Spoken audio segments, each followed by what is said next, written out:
നമസ്കാരം. ദേശീയം സർവ്വദേശീയത്തിലേക്ക് ഏവർക്കും സ്വാഗതം.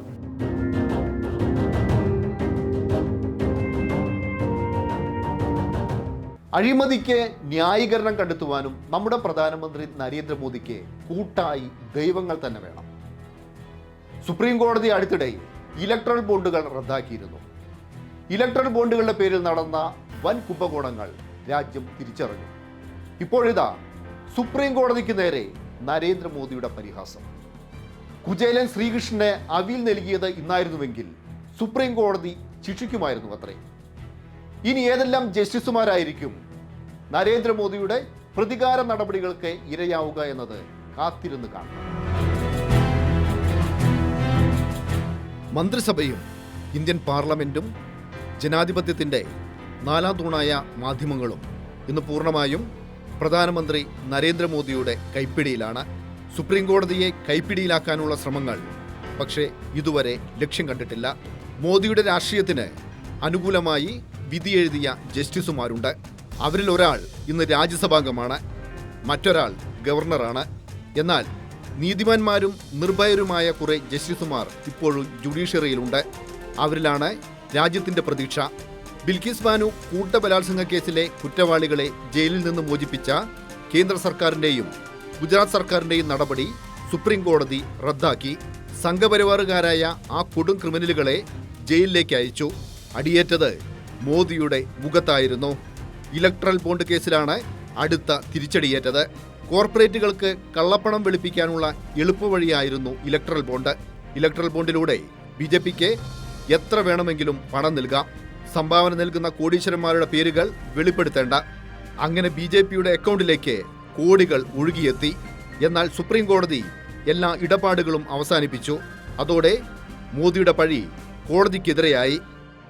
अगर आज के युग में सुदामा श्री कृष्ण को एक पोटली में चावल देते, वीडियो निकल आती, सुप्रीम कोर्ट में पीआईल हो जाती और जजमेंट आता कि भगवान कृष्ण को भ्रष्टाचार में कुछ दिया गया और भगवान कृष्ण भ्रष्टाचार कर रहे थे. ഇലക്ട്രൽ ബോണ്ടുകളിലൂടെ അതിൻ്റെ ഏതാണ്ട് 16,000 കോടി എല്ലാ രാഷ്ട്രീയ പാർട്ടികൾക്കുമായി ലഭിച്ചതിൽ അതിൻ്റെ സിംഹഭാഗവും ലഭിച്ചത് മോഡി സർക്കാരിനാണ്, അല്ലെങ്കിൽ BJPക്കാണ്. പല തെരഞ്ഞെടുപ്പ് വിജയങ്ങൾക്കും അല്ലെങ്കിൽ തെരഞ്ഞെടുപ്പിൽ ജയിച്ചില്ലെങ്കിൽ കൂടി സർക്കാരുകളെ അട്ടിമറിച്ച് ഭരണം പിടിക്കുന്നതിലുമൊക്കെ തന്നെ മോഡി സർക്കാരിന് അല്ലെങ്കിൽ BJPക്ക് ഗുണം ചെയ്തത് ഇലക്ട്രൽ ഫണ്ടുകളിലൂടെ ലഭിച്ച ഈ കോടികളാണ്. സുപ്രീം കോടതി എന്നാൽ കഴിഞ്ഞ ദിവസം പുറപ്പെടുവിച്ച ഒരു വിധിയിൽ ഈ ഇലക്ട്രൽ ബോണ്ടുകളെ അസാധുവായി പ്രഖ്യാപിച്ചു. അത് ജനാധിപത്യ വിരുദ്ധമാണെന്നും മറ്റും ചൂണ്ടിക്കാട്ടിക്കൊണ്ടാണ് അത്തരമൊരു വിധി സുപ്രീം കോടതിയുടെ ഭാഗത്തുനിന്നുണ്ടായത്. മാത്രമല്ല ഇതിൽ ആരൊക്കെയാണ് ഈ ഇലക്ട്രൽ ബോണ്ടുകളിലൂടെ രാഷ്ട്രീയ പാർട്ടികൾക്ക് പണം നൽകിയതെന്നും മറ്റും കൃത്യമായി വെളിപ്പെടുത്തണമെന്ന നിർദ്ദേശവും കോടതിയുടെ ഭാഗത്തുനിന്ന് വന്നിട്ടുണ്ട്. അപ്പോൾ ഒരു ഇലക്ഷൻ പടിവാതിൽക്കൽ നിൽക്കെ ഇത്തരമൊരു വിധി BJPക്കും കേന്ദ്ര സർക്കാരിനും കനത്ത തിരിച്ചടി തന്നെയായി മാറിയിട്ടുണ്ട്. പ്രത്യേകിച്ച് ആരൊക്കെയാണ് BJPക്ക് പണം നൽകിയതെന്ന ആ ഒരു വെളിപ്പെടുത്തൽ തെരഞ്ഞെടുപ്പ് ഘട്ടത്തിൽ വന്നാൽ അത് തെരഞ്ഞെടുപ്പിൽ ദോഷം ചെയ്യുമെന്നൊരു ആശങ്കയും BJPക്കുണ്ട്. അപ്പോൾ ഇതൊക്കെ കൊണ്ട് തന്നെയാണ് സുപ്രീം കോടതിയെ നിശിതമായി വിമർശിക്കാനും പരിഹസിക്കാനും പ്രധാനമന്ത്രി നരേന്ദ്രമോദിയെ പ്രേരിപ്പിച്ചതെന്ന് വേണം കരുതാൻ. കൃഷ്ണ കുചേല കഥയിലെ കുചേലൻ പരമ ദരിദ്രനായിരുന്നു. എന്നാൽ മോദിയുടെ കുചേലന്മാർ അതിസമ്പന്നരാണ്. മോദി ശബ്ദിക്കുന്നതും പരിഹസിക്കുന്നതും ഇലക്ട്രൽ ബോണ്ടിലൂടെ BJPക്ക് കോടികൾ സംഭാവന ചെയ്യാൻ ശേഷിയുള്ള അതിസമ്പന്നർക്ക് വേണ്ടിയാണ്. സുപ്രീം കോടതിയെ അധിക്ഷേപിക്കാനും ഉദ്ധരിക്കുന്നത് ഒരു ദൈവകഥയാണ്. രാമന്റെയും കൃഷ്ണന്റെയും കഥകൾ, അയോധ്യയിലെ രാമക്ഷേത്രത്തിന്റെ മഹാത്മ്യം, ഇതെല്ലാം ഉണ്ടെങ്കിൽ എന്തുമാകാം. ആവോളം അഴിമതി നടത്താം, സുപ്രീം കോടതിയെ അവഹേളിക്കാം, സമരം ചെയ്യുന്ന കർഷകരെ വെടിവെച്ചു കൊല്ലാം.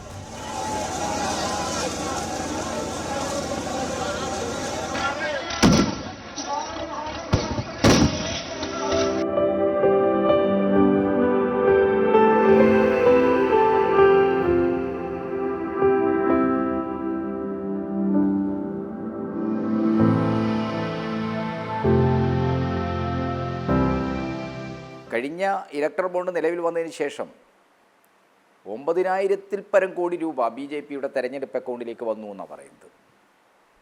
ഈ പണം മുഴുവൻ എന്തിനു വേണ്ടിയുള്ളതാണ്? കോർപ്പറേറ്റുകളുടെ താല്പര്യങ്ങൾ സംരക്ഷിക്കാൻ ആവശ്യമായ നയരൂപീകരണത്തിനും ആ ദിശയിലുള്ള പരിഷ്കാരങ്ങൾ നടപ്പാക്കുന്നതിനും വേണ്ടിയുള്ള കൈക്കൂലി എന്ന നിലക്ക്, ബ്രൈവ് എന്ന നിലക്കാണ് ഇത് വന്നിരിക്കുന്നത്. അപ്പോൾ കൃത്യമായിട്ട് വൻകിട കോർപ്പറേറ്റുകൾ ഈ രാജ്യത്തെ ഭരണവർഗ പാർട്ടികൾക്ക് വലിയ സംഭാവനകൾ നൽകുന്നത് അവരുടെ മൂലധന താല്പര്യം, കോർപ്പറേറ്റ് താല്പര്യം സംരക്ഷിക്കാനാവശ്യമായ നടപടികൾക്ക് വേണ്ടിയാണ്. സുപ്രീം കോടതിയിൽ ഉണ്ടായിരിക്കുന്ന ഈ വിധി, ഈ അഞ്ചംഗ ബെഞ്ചിൻ്റെ വിധി ചരിത്രപരമാണ്.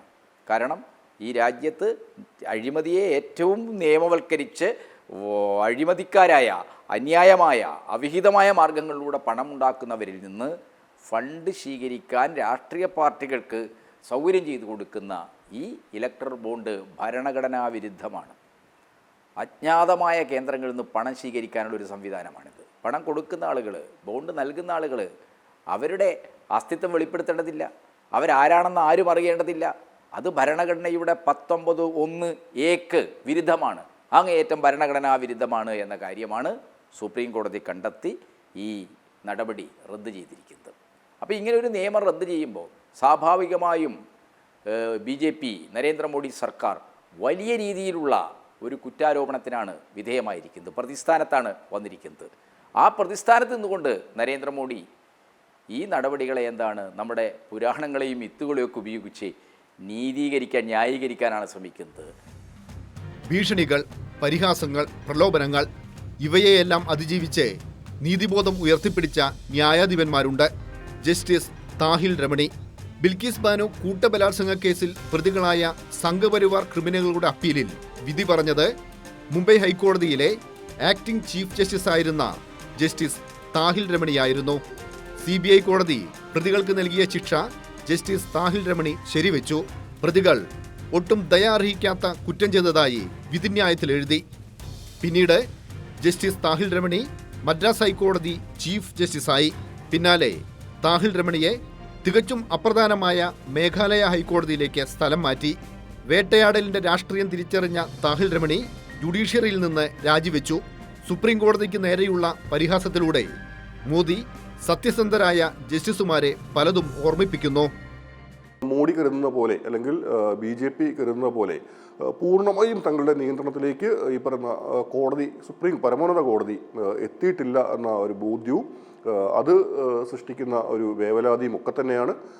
പ്രധാനമന്ത്രി പോലെ ഒരു ഉന്നത പദവി വഹിക്കുന്ന വ്യക്തിയിൽ നിന്ന് ഇത്തരം പരാമർശങ്ങൾ സുപ്രീം കോടതി പോലെ രാജ്യത്തെ പരമോന്നത കോടതിക്കെതിരെ ഉണ്ടാവുന്നത് സ്വാഭാവികമായും അവർക്ക് സമീപകാലത്തെ ചില കോടതി വിധികൾ സൃഷ്ടിച്ച ആ ഒരു ആശങ്കയും വേവലാതിയും ഒക്കെ തന്നെയാണ്. ഇലക്ട്രൽ ബോർഡ് വിധിക്ക് പുറമെ തന്നെ നമുക്കറിയാം ചണ്ഡീഗഡ് മേയർ ഇലക്ഷൻ കേസിലെ സുപ്രീം കോടതിയുടെ നിലപാടും BJPക്കെതിരായിരുന്നു. നഗ്നമായ ജനാധിപത്യ അട്ടിമറി ചണ്ഡീഗഡിൽ നടന്നപ്പോൾ, അതായത് ഭരണം പിടിക്കാൻ ഏതറ്റം വരെയും പോകാൻ, എന്ത് ക്രമക്കേടും കാട്ടാൻ മടിയില്ല എന്ന് BJP തെളിയിച്ചപ്പോൾ അവർക്ക് തടയിട്ടുകൊണ്ട് അവിടെ ആ ഒരു ജനാധിപത്യ വിശ്വാസം പുനഃസ്ഥാപിക്കാൻ സുപ്രീം കോടതി കഴിഞ്ഞു. അപ്പം കോടതിയുടെ ഇത്തരം ഇടപെടലുകളാണ് മോഡിയെയും BJPയെയും അസ്വസ്ഥമാക്കുന്നത്.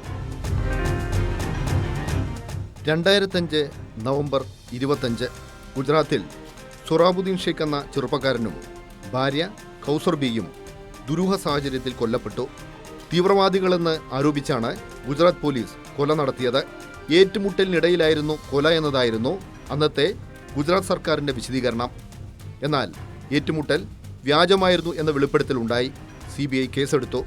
അന്നത്തെ ഗുജറാത്ത് ആഭ്യന്തരമന്ത്രി അമിത്ഷാ മുഖ്യപ്രതിയായി. കേസിൽ വാദം കേട്ടത് CBI കോടതിയിലെ പ്രത്യേക ജഡ്ജി BH ലോയ. വിട്ടുവീഴ്ചയില്ലാത്ത നിലപാടാണ് കോടതിയിൽ ലോയ കൈക്കൊണ്ടിരുന്നത്. പ്രതികളെ രക്ഷപ്പെടുത്താൻ ലോയയ്ക്ക് 100 കോടി രൂപയുടെ വാഗ്ദാനമുണ്ടായിരുന്നതായി ലോയയുടെ കുടുംബം വെളിപ്പെടുത്തിയിരുന്നു. സമ്മർദ്ദങ്ങൾക്കിടയിൽ 2014 ഡിസംബർ 1 ദുരൂഹ സാഹചര്യത്തിൽ ലോയ അന്തരിച്ചു. കേസിലെ എല്ലാ പ്രതികളെയും കോടതി പിന്നീട് വെറുതെ വിട്ടു. അപ്പോൾ നരേന്ദ്രമോദി മറ്റൊരർത്ഥത്തിൽ ഇസ്രായേലിലെ നെതന്യാഹുവിനെ പോലെയാണ്. അവിടുത്തെ പരമോന്നത കോടതി നെതന്യാഹുവിനെതിരായിട്ട് ചില നിലപാടുകൾ സ്വീകരിക്കുമ്പോൾ കോടതിയെ തന്നെ ഇല്ലാതാക്കാനുള്ള സുപ്രീം കോടതിയുടെ അധികാരങ്ങളെ നീതിന്യായ സംവിധാനത്തിൽ സുപ്രീം കോടതിയെ ഇല്ലാതാക്കാൻ തന്നെയുള്ള നീക്കമാണ് നെതന്യാഹു നടത്തിയത്. അതിന് സമാനമായ ഒരു ഇന്ത്യൻ നെതന്യാഹുവാണ് നരേന്ദ്രമോദി.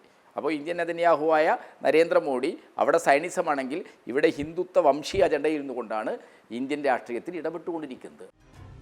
അഴിമതിക്കെതിരെ വർഗീയതയ്ക്കെതിരെ ധീരമായ നിലപാടെടുക്കുന്ന കുറെ ജഡ്ജിമാർ ഇന്നും ജുഡീഷ്യറിയിലുണ്ട്.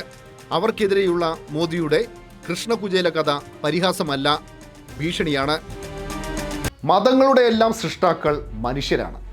ഇതെല്ലാം സാമാന്യ ബുദ്ധിയുള്ളവർക്ക് മനസ്സിലാകും. എന്നാൽ ഇപ്പോഴിതാ മനുഷ്യരെ മതാടിസ്ഥാനത്തിൽ വിഭജിച്ച സംഘപരിവാർ മൃഗങ്ങളുടെയും പക്ഷികളുടെയും എല്ലാം മതം അന്വേഷിക്കുന്നു. സിംഹങ്ങളുടെ പേരുകളാണ് ഇവരുടെ പ്രശ്നം. മനുഷ്യരുടെ ജാതിയോ മതമോ അന്വേഷിക്കുന്നവർ പോലും മൃഗങ്ങളുടെ ജാതിയും മതവും നോക്കാറില്ല. പക്ഷികൾക്കോ മൃഗങ്ങൾക്കോ ഉരകങ്ങൾക്കോ ഒന്നും ജാതിയോ മതമോ ഇല്ല എന്നത് സാമാന്യ ബുദ്ധിയാണ്. ആ സാമാന്യ ബുദ്ധി പോലും ഇന്ന് രാജ്യം ഭരിക്കുന്നവരുടെ പ്രത്യയശാസ്ത്രത്തിനില്ല. സിംഹങ്ങളുടെ പേരുകളാണ് പുതിയ വിഷയം. ത്രിപുര മൃഗശാലയിലെ 2 സിംഹങ്ങളെ ബംഗാളിലെ സിലിഗുരി സഫാരി പാർക്കിലേക്ക് കൊണ്ടുവന്നു. സിംഹങ്ങൾക്ക് വിളിപ്പേരുകളുണ്ട്, അക്ബറും സീതയും. ഒരു സിംഹം ഹിന്ദുവാണത്രേ, പേര് സീത. മറ്റൊരു സിംഹം മുസ്ലിമാണത്രേ, പേര് അക്ബർ. 2 സിംഹങ്ങളും ഒരുമിച്ച് വിഹരിക്കുന്നത് ഹിന്ദുക്കളുടെ മതവികാരം വ്രണപ്പെടുത്തുമത്രേ. ന്യൂനപക്ഷ വിദ്വേഷം, ന്യൂനപക്ഷ വിരോധം മുതലെടുത്തുകൊണ്ട് ഭൂരിപക്ഷത്തിൻ്റെ വോട്ട് നേടി അധികാരത്തിലെത്തുക.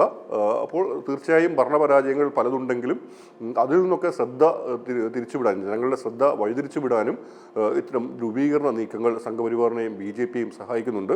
പക്ഷേ ഇത് സൃഷ്ടിക്കുന്ന മറ്റൊരു അപകടം എന്നത് സമൂഹത്തിൽ ഈ പറയുന്ന ഒരു തീവ്ര മതവികാരം കൂടുതലായി വർദ്ധിച്ചു വരുന്നൊരു കാഴ്ചയാണ്. അന്യമത വെറി അല്ലെങ്കിൽ ന്യൂനപക്ഷങ്ങളോടുള്ള വിദ്വേഷം കൂടുതൽ സമീപകാലത്ത് തീവ്രമാകുന്ന ഒരു കാഴ്ചയാണ് നമ്മൾ കാണുന്നത്. കോഴിക്കോട്ടെ ഒരു NIT അധ്യാപിക ഗോഡ്സെ പ്രകീർത്തിക്കുന്നതും മറ്റും ഇതിനൊരു ഉദാഹരണമാണ്. ഇപ്പോൾ ഉത്തരേന്ത്യയിൽ പലയിടത്തും, ഇപ്പോൾ ഡൽഹിയിൽ ഇപ്പോൾ കഴിഞ്ഞ ദിവസം ഞാൻ കണ്ട ഒരു കാഴ്ച, ഒരു പൊതുവേദിയിൽ ഇന്ത്യ ഒരു ഹിന്ദുരാഷ്ട്രമാണ് എന്ന പ്രഖ്യാപനവും മുദ്രാവാക്യവും യാതൊരു മടിയും കൂടാതെ ഉയർത്തുന്നതാണ്. അപ്പോൾ ഇത്തരത്തിലൊരു തീവ്ര മതവികാരത്തിലേക്ക് രാജ്യം പോകുന്നത് വലിയ അപകടമാവുകയും ചെയ്യുക. നമുക്കറിയാം അഫ്ഗാനിസ്ഥാനിലും അല്ലെ അതുപോലെയൊക്കെയുള്ള തീവ്ര മതവികാരം ഓരോ രാജ്യങ്ങളിലും സൃഷ്ടിച്ച ആഘാതം അല്ലെങ്കിൽ വിപത്ത് എത്രമാത്രം എന്നത് ചരിത്രത്തിൽ നമ്മൾ ഒട്ടേറെ കണ്ടിട്ടുള്ളതാണ്. ഏറെക്കുറെ അതേ പാതയിൽ ഇന്ത്യയും പോകുന്നു എന്നൊരു സൂചന കൂടിയാണ് ഈ പറയുന്ന മൃഗങ്ങളുടെ മതത്തിൻ്റെ പേരിൽ പോലും കോലാഹലം സൃഷ്ടിക്കുന്നതിലൂടെ ബോധ്യപ്പെടുന്നത്. വിശ്വ ഹിന്ദു പരിഷത്തിന്റെ പ്രതിഷേധം പ്രസ്താവനയിൽ ഒതുങ്ങിയില്ല. വിശ്വ ഹിന്ദു പരിഷത്ത് കൊൽക്കത്ത ഹൈക്കോടതിയിൽ ഹർജി സമർപ്പിച്ചു. പ്രഥമദൃഷ്ട്യാ ഹർജി തള്ളേണ്ടതാണ്. കോടതിയുടെ വിലപ്പെട്ട സമയം നഷ്ടപ്പെടുത്തിയതിന് പിഴ ചുമത്തേണ്ടതാണ്. പക്ഷേ അതൊന്നും ഉണ്ടായില്ല. സിംഹങ്ങളുടെ പേര് മാറ്റാനായിരുന്നു കോടതിയുടെ നിർദ്ദേശം. ഏതൊരു വിഷയത്തെയും എങ്ങനെയാണ് മതപരമായി വർഗീയമായി ഉപയോഗപ്പെടുത്തുക, ആ രീതിയിൽ സമൂഹത്തിൽ വിഭജനവും വിദ്വേഷവും ഉണ്ടാക്കുക എന്ന സംഘപരിവാറിൻ്റെ അജണ്ടയുടെ ഏറ്റവും ഭീതിതമായ, ഏറ്റവും അപമാനകരമായ പ്രകടനമാണ് ഈ VHPക്കാരൻ്റെ ഈ കേസിലൂടെ പുറത്തു വന്നിരിക്കുന്നത്. നമ്മുടെ രാജ്യത്ത് മൃഗങ്ങൾക്കൊക്കെ നമ്മൾ പേരിടും. ആ മൃഗങ്ങൾക്ക് ഇടുന്ന പേരുകൾ എന്തായിരിക്കും? നമ്മൾ ടിപ്പു എന്ന് പേരിടുന്ന ആളുകളുണ്ട്, പലതരം പേരുകൾ ഇടാറുണ്ട്. അപ്പോൾ അങ്ങനെയുള്ള പേരിടുന്നതിലൊന്നും നമ്മൾ ഏതെങ്കിലും ഒരു പ്രത്യേക വിഭാഗത്തോടുള്ള എന്തെങ്കിലും തരത്തിലുള്ള വിവേചനമോ ഏതെങ്കിലും തരത്തിലുള്ള അവരെ അപമാനപ്പെടുത്തുക, നാണം കെടുത്തുക എന്ന ലക്ഷ്യത്തോടു കൂടിയല്ല. ഇപ്പോൾ അക്ബർ എന്ന് പറയുന്ന ഒരു സിംഹം, അത് സിംഹത്തിൻ്റെ പേരാണ്. അക്ബർ ഒരു മുസ്ലിം നാമമാണ്. മറുഭാഗത്ത് പെൺസിംഹത്തിന് സീതയുടെ പേരാണ്. സീതയുടെ പേരെന്താണ്? ഒരു ഹിന്ദു നാമമാണ്. അപ്പോൾ ഹിന്ദു നാമവും മുസ്ലിം നാമവുമുള്ള 2 മൃഗങ്ങളെ ഒരു കൂട്ടിലടക്കാൻ പാടില്ല. അത് ഹിന്ദുക്കളുടെ വിശ്വാസത്തെ, സീതയെ, ഇതിഹാസകാവ്യത്തിലെ നായികയായ സീതയെ അപമാനിക്കലാണ് എന്ന് പറയുമ്പോൾ എത്രത്തോളം ക്ഷുദ്രമായ, എത്രത്തോളം നീചമായ രീതിയിലാണ് നമ്മുടെ ഇതിഹാസങ്ങളെയും മിത്തുകളെയും അതിലെ കഥാപാത്രങ്ങളെയും ഒക്കെ തന്നെ ഈ VHP സംഘപരിവാർ നേതാക്കൾ കാണുന്നത് എന്നതിൻ്റെ വളരെ നാണം കെട്ട, വളരെ അശ്ലീലകരമായ ഒരു സൂചനയാണ് ഈ സിംഹങ്ങളുടെ പേര് വിഭാഗത്തിലൂടെ ഇപ്പോൾ ഉയർന്നു വന്നിരിക്കുന്നത്. UPയിലെ മുസഫർ നഗർ ഒരു അധ്യാപിക സഹപാഠികളെ കൊണ്ട് ഒരു വിദ്യാർത്ഥിയെ അടുപ്പിക്കുന്നു. അവൻ മുസ്ലിമാണെന്നതായിരുന്നു കാരണം.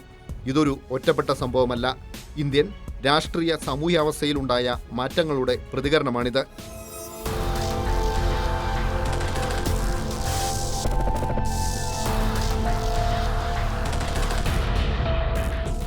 പശു ഒരു മൃഗമാണ്. ആ മൃഗത്തെ സങ്കുചിത രാഷ്ട്രീയ പ്രതീകമാക്കി മാറ്റിയത് സംഘപരിവാറാണ്. വന്യജീവികൾക്കും സംഘപരിവാർ ഇപ്പോൾ മതം നൽകുന്നു. ഇനി പക്ഷികൾക്കും ഉരകങ്ങൾക്കും മതം നൽകും. ഇന്ത്യയെ പ്രാകൃത കാലഘട്ടത്തേക്കാൾ പിറകോട്ട് കൊണ്ടുപോകാനാണ് തീവ്രശ്രമം. ഒപ്പം ആഗോള പട്ടിണി സൂചികയിൽ ഇന്ത്യ അതിവേഗം കീഴോട്ടും പോകുന്നു.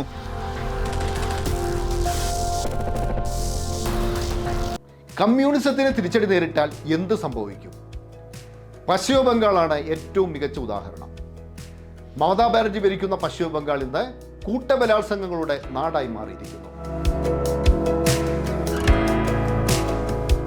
ബംഗാളി സാഹിത്യം പോലെ, ബംഗാളി സിനിമ പോലെ, ബംഗാളി സംഗീതം പോലെ മനോഹരവും സജീവവുമായിരുന്നു ബംഗാളിലെ ഗ്രാമങ്ങൾ. കൃഷി അധിഷ്ഠിത സമ്പദ് വ്യവസ്ഥയാണ് ബംഗാളിൻ്റേത്. 1978 ഒന്നാം ജ്യോതിബാസു സർക്കാർ സംസ്ഥാനത്ത് സമഗ്ര ഭൂപരിഷ്കരണം നടപ്പിലാക്കി. അതോടെ എല്ലാവർക്കും ഭൂമി ലഭിച്ചു. പഞ്ചായത്തുകൾക്ക് അധികാരങ്ങൾ കൈമാറി. ജനകീയ കൂട്ടായ്മകൾ രൂപം കൊണ്ടു. സർക്കാരിൻ്റെ പിന്തുണയോടെ അവർ നടപ്പിലാക്കിയ പദ്ധതികൾ ബംഗാളിൽ നിന്ന് ദാരിദ്ര്യം തുടച്ചു നീക്കി. പക്ഷേ കൃഷി കൊണ്ട് മാത്രം ഒരു സമൂഹത്തിനും നിലനിൽക്കാനാവില്ല. ഈ യാഥാർത്ഥ്യം ഉൾക്കൊണ്ടാണ് ബുദ്ധദേവ് ഭട്ടാചാര്യ സർക്കാർ സിംഗൂർ നന്ദിഗ്രാം വ്യവസായ പദ്ധതികൾ ആവിഷ്കരിച്ചത്. ആ പദ്ധതികൾ യാഥാർത്ഥ്യമായിരുന്നെങ്കിൽ ബംഗാൾ രാജ്യത്തെ നമ്പർ 1 വ്യാവസായിക സംസ്ഥാനമായി മാറുമായിരുന്നു. വൻ തൊഴിലവസരങ്ങൾ സൃഷ്ടിക്കപ്പെടുമായിരുന്നു. ബംഗാളികൾ തൊഴിൽ തേടി കേരളത്തിലേക്ക് കുടിയേറുമായിരുന്നില്ല. എന്നാൽ മമതാ ബാനർജിയുടെ നേതൃത്വത്തിൽ ബംഗാളിലെ എല്ലാ കമ്മ്യൂണിസ്റ്റ് വിരുദ്ധരും കൈകോർത്തു. ബംഗാൾ സംഘർഷഭരിതമായി.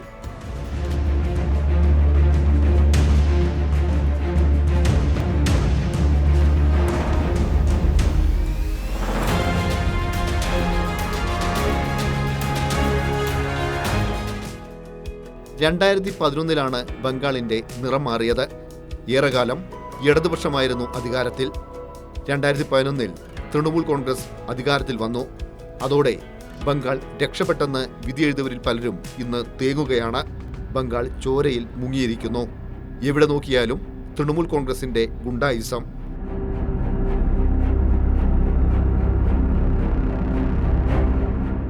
സംഘർഷങ്ങൾക്കൊപ്പം അഴിമതിയും കുതിച്ചുയർന്നു.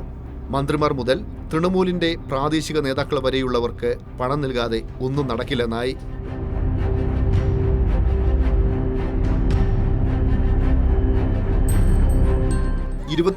പർഗാനാസ് ജില്ലയിലെ സന്ദേശ് ഖാലി. തൃണമൂൽ കോൺഗ്രസിന്റെ ഗുണ്ടാഭരണത്തിന്റെ പ്രതീകമാണ് സന്ദേശ് ഖാലി. ഷേഖ് ഷാജഹാൻ എന്ന തൃണമൂൽ നേതാവിന്റെ ഗുണ്ടാഭരണമാണ് ഇപ്പോൾ സന്ദേശ് ഖാലിയിൽ നടക്കുന്നത്. പാവപ്പെട്ട സ്ത്രീകൾ ലൈംഗിക ചൂഷണത്തിന് ഇരയാവുന്നതായും വ്യാപക പരാതിയുണ്ട്.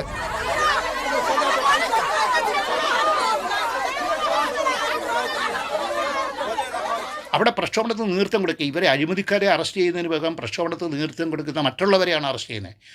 സന്ദേശ് ഖാലിയിലെ മുൻ MLAയും CPIM-ന്റെ സംസ്ഥാന കമ്മിറ്റി അംഗവും കർഷക തൊഴിലാളി യൂണിയൻ്റെ ദേശീയ നേതാവുമായ നിരാപത് സർദാർ എന്ന നേതാവിനെ അറസ്റ്റ് ചെയ്യുകയാണ് ഉണ്ടായത്. അതായത് പ്രക്ഷോഭണത്തിന് നേതൃത്വം കൊടുത്തു എന്നുള്ള ഒരൊറ്റത്തിലാണെന്ന്, ഈ ജനകീയ പ്രക്ഷോഭണത്തിന് നേതൃത്വം കൊടുത്തു, ജനങ്ങളെ ഇളക്കി വിട്ടു എന്നുള്ള ഒരൊറ്റ കാരണം പറഞ്ഞിട്ട് ആ ഒരു കുറ്റത്തിലാണ് അദ്ദേഹത്തിന്. അത് വലിയ പ്രതിഷേധമാണ് സംസ്ഥാനത്തൊക്കെ ഉണ്ടാക്കിയത്. ആ പ്രദേശത്ത് മാത്രമല്ല, ആ പ്രദേശത്തും പോലീസ് സ്റ്റേഷന് മുമ്പിൽ അന്ന് തന്നെ രാത്രി CPIM-ന്റെ സംസ്ഥാന സെക്രട്ടറി മുഹമ്മദ് സലീം ഉൾപ്പെടെയുള്ള നേതാക്കൾ പോലീസ് സ്റ്റേഷൻ ഉപരോധിക്കുകയും യഥാർത്ഥ കുറ്റവാളികളെ പിടിക്കാതെ അതിനിപ്പം ജനങ്ങളുടെ ആവശ്യങ്ങൾ എടുത്തു കാട്ടിയ അവർക്ക് നേതൃത്വം കൊടുത്തതിൻ്റെ പേരിൽ അറസ്റ്റ് ചെയ്യുകയും ചെയ്ത അന്യായ നടപടിക്കെതിരെ നിരന്തരമായ പ്രക്ഷോഭം നടന്നുകൊണ്ടിരിക്കുകയാണ്. ആ സമ്മർദ്ദത്തെ തുടർന്ന് 2-3 ദിവസത്തേക്ക് പിടിച്ചു വെച്ചുന്ന അദ്ദേഹത്തെ മോചിപ്പിച്ചു. പക്ഷേ അദ്ദേഹത്തെ വീണ്ടും അറസ്റ്റ് ചെയ്തു. സാമുദായിക ധ്രുവീകരണമുണ്ടാക്കി ബംഗാൾ പിടിച്ചടക്കാനാണ് BJP-യുടെ പരിശ്രമം. ബംഗാളിൽ ഒരു കാലമുണ്ടായിരുന്നു. കമ്മ്യൂണിസ്റ്റുകാർ ഭരിച്ചിരുന്ന കാലം, കലാപങ്ങൾ ഇല്ലാത്ത കാലം, ഭൂപരിഷ്കരണത്തിലൂടെ എല്ലാവർക്കും ഭൂമി ലഭിച്ചിരുന്ന കാലം. ബംഗാൾ തിരിച്ചറിയുന്നു. കമ്മ്യൂണിസത്തിന് തിരിച്ചടി നേരിട്ടാൽ എന്ത് സംഭവിക്കുമെന്ന് ബംഗാൾ ഇന്ന് തിരിച്ചറിയുന്നു. ഇന്ത്യൻ കാർഷിക മേഖല കടുത്ത പ്രതിസന്ധിയിലാണ്. ഗത്യന്തരമില്ലാതെയാണ് കർഷകർ പ്രക്ഷോഭത്തിനിറങ്ങുന്നത്. കർഷകരെ വെടിവെച്ചു കൊന്നാൽ ഈ പ്രക്ഷോഭത്തെ ഇല്ലാതാക്കാനാവില്ല. ഇത്തവണത്തെ ദേശീയം സർവ്വദേശീയം ഇവിടെ സമാപിക്കുന്നു. നന്ദി, നമസ്കാരം.